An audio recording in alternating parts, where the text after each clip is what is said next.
those people end up with the debt and they end up paying interest on that money, which then goes back to the banking sector and gets distributed to the people working in the city or in Wall Street. And what this system does overall is it distributes money from the poor to the rich, essentially. Distributes money from the poorer regions of the UK back to the City of London. And it also distributes money from all the small businesses, all the little factories around the UK, and distributes that money back into the financial sector. We have a system whereby the activity of actually supplying occurs under the very same roof as the same organisation that's responsible for profiting from putting together borrowers and lenders, i.e. a bank.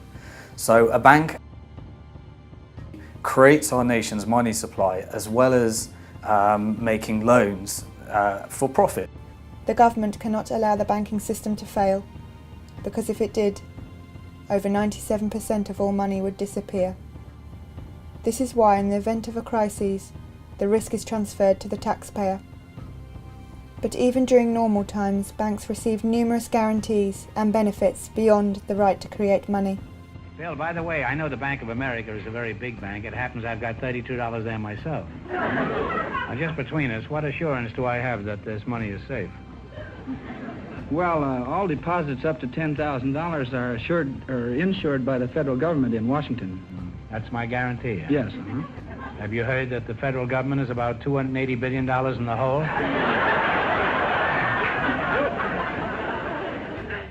Banks receive large safety nets from the government. The taxpayer guarantees £85,000 as deposit insurance, and the Bank of England provides liquidity insurance in case a bank runs out of reserve currency.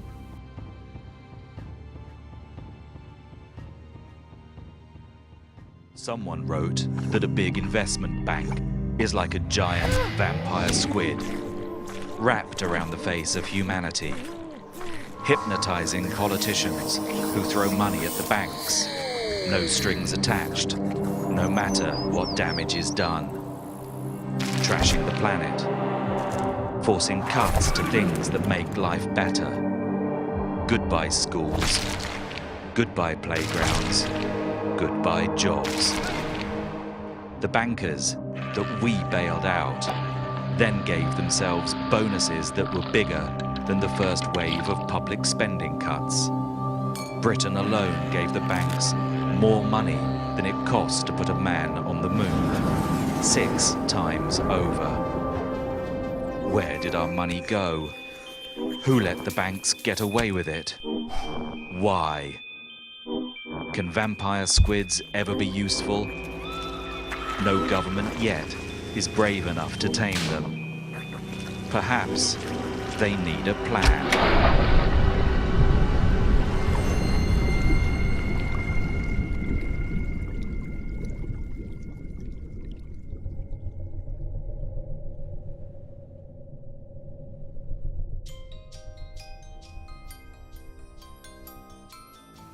The spending cuts agenda is an attempt by the government to shift debt from its account to that of the public.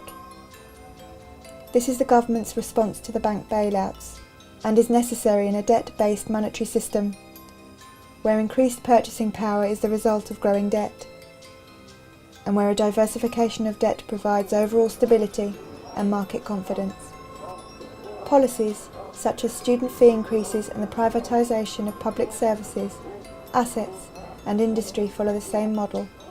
The problem we're facing, I think, is that there's this transference from the public debt to the private debt, which is essentially a way of transferring risk, actually, away from sort of UK PLC and the government onto the heads of individuals, and it's going to be the most vulnerable individuals who are going to have the most debt. Thus, it's a very unprogressive, regressive policy framework that the government's embarking on, where the risk is moved onto those who are most vulnerable. And if there is another financial shock, if there's an oil shock, for example, the people who will pay the penalty are the poorest people in society. Or homeowners, for example, who will fall into negative equity if interest rates go up even 1 or 2%.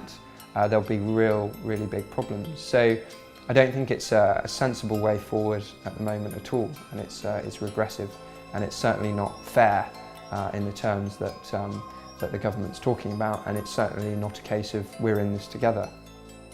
As more of a country's resources and industries are privatised, the private sector takes on more debt.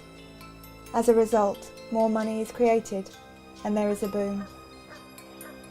Some private equity companies have taken this theory to the extreme, engaging in a practice known as a leveraged buyout, where a company is purchased at an often inflated price, and the purchase price is transferred to the business as a debt. The company becomes responsible for the funding of its own purchase. These debts are often so great that the company needs to reduce staff, salaries, and research activities. When you have to factor interest as a business, if you have to factor interest repayment into your goods and services, then you have to charge a perpetually higher price as you take on more and more debt. An increase in the diversification of debt results in an increase in the money supply. When the money supply increases, more money is available for productive activities and consumption, which is the condition for a boom. It's questionable whether we're going to get out of this recession or whether we'll just keep ticking along the way that we are now. However, if we do, then when we come out of this recession, when growth starts again, look at what happens to debt. It will rise and it will keep rising, and the faster the economy is growing, the faster the debt will rise. And then give it another 3 to 5 years, we'll be back where we were. You know, the debt will become too much, people will start defaulting again. It's kind of the system that we're locked into now, is we can't grow the economy without growing the debt, and the debt is the very thing that will bring down the economy. The only option going forwards is to reform it, to stop banks from creating money as debt. By fixing the monetary system, we can prevent the banks from ever causing another financial crisis. And we can also make the current public service cuts and the tax rises and the increase in national debt unnecessary. The current monetary system allows the banking sector to extract wealth from the economy whilst providing nothing productive in return. I mean, why is it that we've got all this technology, all this new efficiency, and yet it now requires 2 people to finance a household, whereas in the 50s it only needed 1 person working? And the reason for that is not because these washing machines and everything are more expensive, it's because of all the debt. And it's because effectively the banking sector is creaming it off from everybody else. So a growing banking sector isn't a sign, it's not a good thing. If the banking sector is growing, it's either that it's becoming less efficient or it's becoming a parasite on the rest of the economy. And that's, we can talk about the banking sector becoming 4%, 5%, 6% of GDP.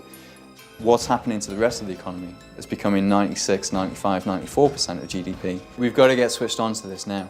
If we want to have a chance of tackling any of the other big social issues, you've got to figure out the money issue. The poorest in the world pay for crises, even when they've not benefited from the often reckless and speculative booms, like the housing boom in Ireland that preceded that crisis. Over the last 30 years we've seen income differentials increase so that the rich have got much, much richer. And ordinary people haven't. They've stayed the same, or they've got poorer. And one of the ways that the economy was kept going was by providing cheap credit, was by providing debt to those very people who couldn't really afford things anymore.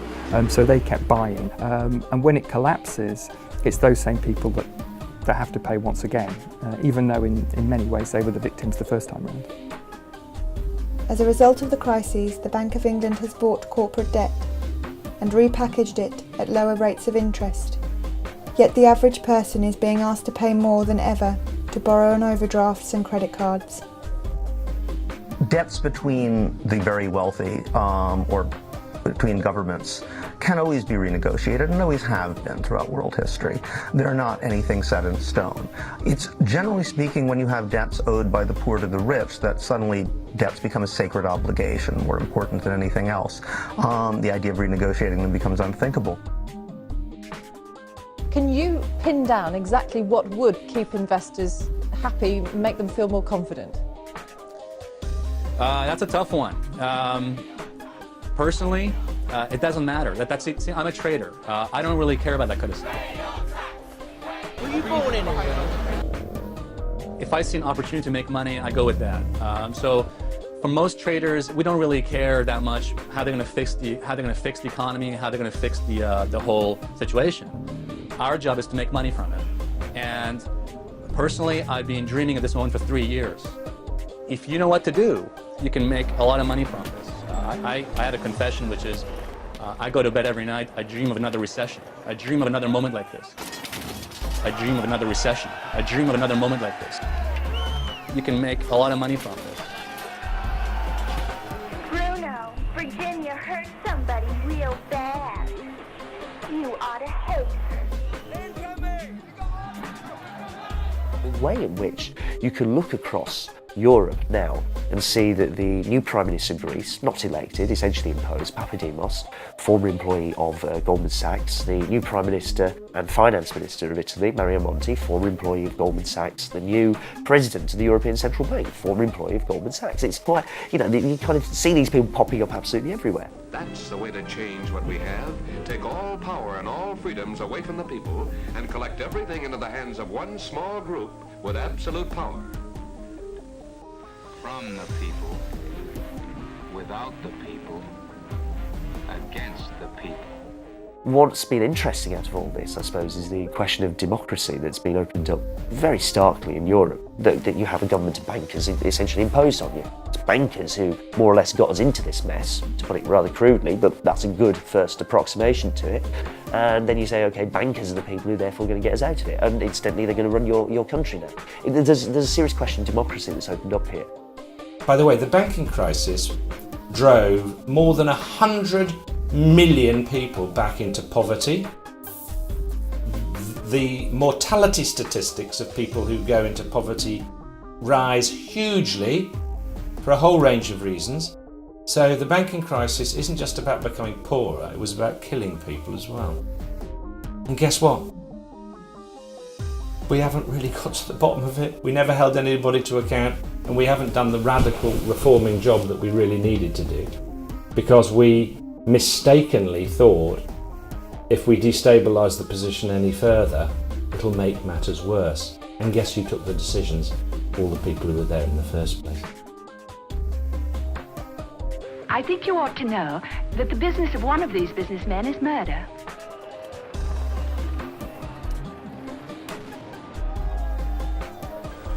Their weapons are modern.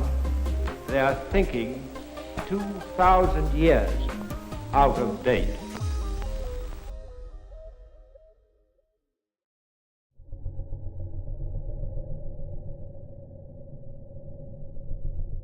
The way that money works and how we use it to do certain types of transactions can be really very important in terms of how over time it steers society in certain directions.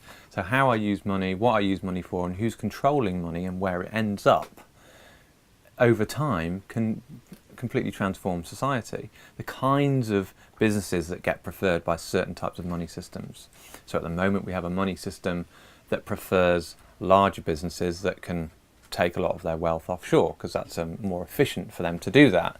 But that means that money ends up leaving communities. Sometimes I think it's quite amazing that there is very little way of any individual directing money towards their locality. You cannot invest, there's no way for me to actually say, well, I've got a little bit of savings, I want to invest in Norwich, I want to invest in businesses that want to set up here. There's no mechanism for people to kind of invest within their locality. You put your money into a mainstream bank and the money goes off to wherever. Who knows what this is? Shout. Bricks and pound. Who knows what it is? It's worth £1, this one, so it's exchangeable for £1 pound. Is this money? Yes. On what basis? People accept it. There's over 200 shops, independent traders. So it represented something, like we've agreed. We can choose to represent it to be something, and that depends on our mutual consent.